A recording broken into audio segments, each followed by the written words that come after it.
होली की कहानी। बच्चों के लिए बहुत समय पहले हिरण्याकश्यप नाम का एक राक्षस राजा रहता था, जो बहुत ही घमंडी था।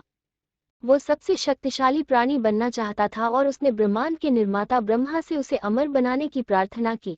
उसकी प्रार्थना से प्रसन्न होकर ब्रह्मा ने उसे एक वरदान दिया। हिरण्याकश्यप को कभी भी मनुष्य या जानवर द्वारा नहीं मारा जा सकता था। उसे घर के अंदर या बाहर नहीं मारा जा सकता था, न तो जमीन के ऊपर और न ही उस पर, और न तो दिन के उजाले में और न ही अंधेरे में।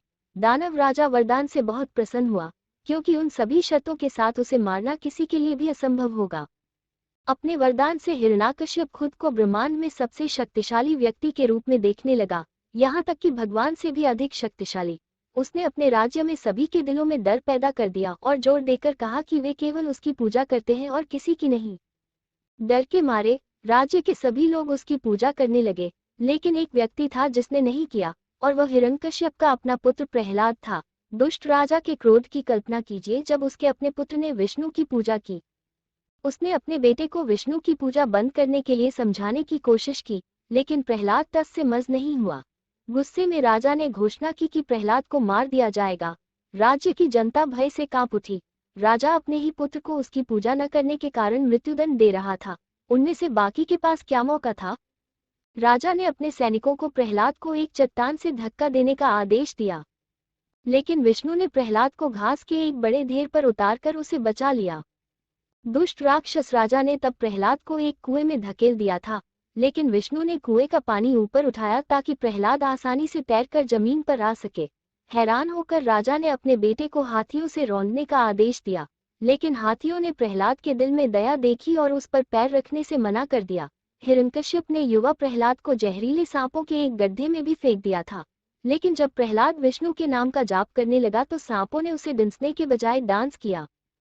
हिरण्यकश्यप अपने बेटे को मारने की कोशिश से थक गया था। कोई काम होता नजर नहीं आ रहा था। फिर उसे कुछ याद आया। उसकी दुष्ट हृदय बहन होलिका को यह वरदान प्राप्त था कि उसे कभी अग्नि से हानि नहीं हो सकती। हिरण्यकश्यप ने होलिका को प्रहलाद को गोद में लेकर लकड़ी की चिता पर बैठने की व्यवस्था की और उसे आग लगाने का आदेश दिया। लपटें तेज हो गईं। हिरण्यकश्यप हंसा, क्योंकि उसे विश्वास था कि प्रहलाद अंत में मारा जाएगा। लेकिन विष्णु ने होलिका के वरदान को प्रहलाद को स्थानांतरित कर दिया, जो आग की लपटों से एक भी जलने के बिना उभरा, जबकि होलिका जलकर राख हो गई। अपने भक्त प्रहलाद को मारने की कोशिश करने के लिए विष्णु हिरण्याकश्यप से नाराज थे। अन्य कई देवता भी हिरण्याकश्यप के दुष्ट तरीकों से परेशान थे, लेकिन उसे मिले वरदान के कारण कुछ भी करने में असमर्थ थे। विष्णु ने संध्या होने तक प्रतीक्षा की और आधे मानव और आधे पशु के रूप में उभरे। उसने हिरण्यकश्यप को महल की सीढ़ियों से ऊपर खींच लिया और उसे द्वार में मार डाला, जहां वह न तो अंदर होगा और न ही बाहर, न जमीन पर और न ही आकाश में। और विष्णु ने संध्या तक प्रतीक्षा की थी। न दिन था न रात। उसने वरदान की सभी शर्तों को पूरा किया था और हिरण्याकश्यप को मरना पड़ा। हिरण्याकश्यप की मृत्यु पर राज्य के लोगों ने खुशी मनाई। वे अंततः उस भय से मुक्त हुए जो उसने फैलाया था। उस समय से बुराई पर अच्छाई की जीत को चिन्हित करने के लिए भारत में लोग एक अलाव जलाते हैं, जिसे होली, आग में जलने वाली बुराई होलिका के नाम पर नाम दिया गया है। और लोगों ने हिरण्यकश्यप के भय से मुक्त होने में जो खुशी महसूस की, वह रंगों के उल्लास के साथ मनाई जाती है। होली का त्योहार वसंत की शुरुआत और सर्दियों की विदाई का भी प्रतीक है। देश के कई हिस्सों में किसान इस त्योहार के साथ अपनी फसल का जश्न मनाते हैं।